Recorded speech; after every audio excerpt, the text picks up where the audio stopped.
അവനാത്മാവെ അഗ്നിനാളമായി അഭിഷേകാഗ്നിയായി എഴുന്നള്ളുക. വരിക, വാഴുക.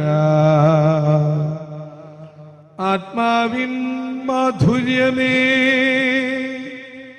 വെളിവിൻ കതിരേ,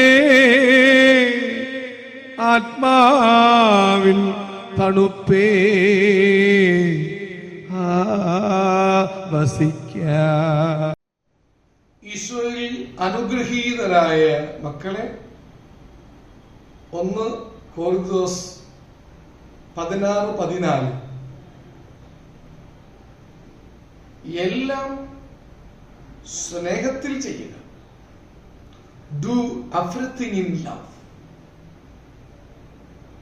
എന്തെല്ലാം വിചാരങ്ങൾക്കും വികാരങ്ങൾക്കും എന്തെല്ലാം പ്രതികരണങ്ങൾ ശരീരമോ മനസ്സോ എടുത്താലും ഞാൻ ചെയ്യുന്നതെല്ലാം സ്നേഹത്തോടെ, സ്നേഹത്തിൽ ആയിരിക്കുമ്പോഴുള്ള എൻ്റെ സൗന്ദര്യം, the beauty of the man, അത് വളരെ വലുതാണ്.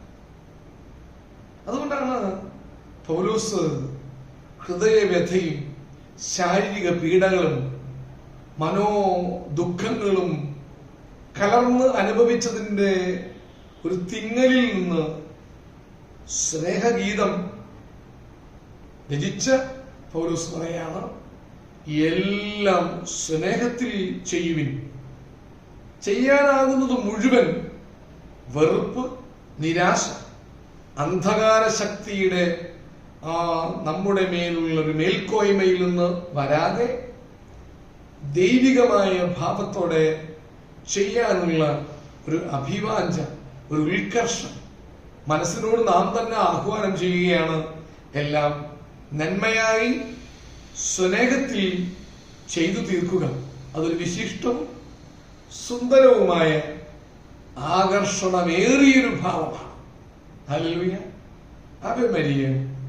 ആമേൻ.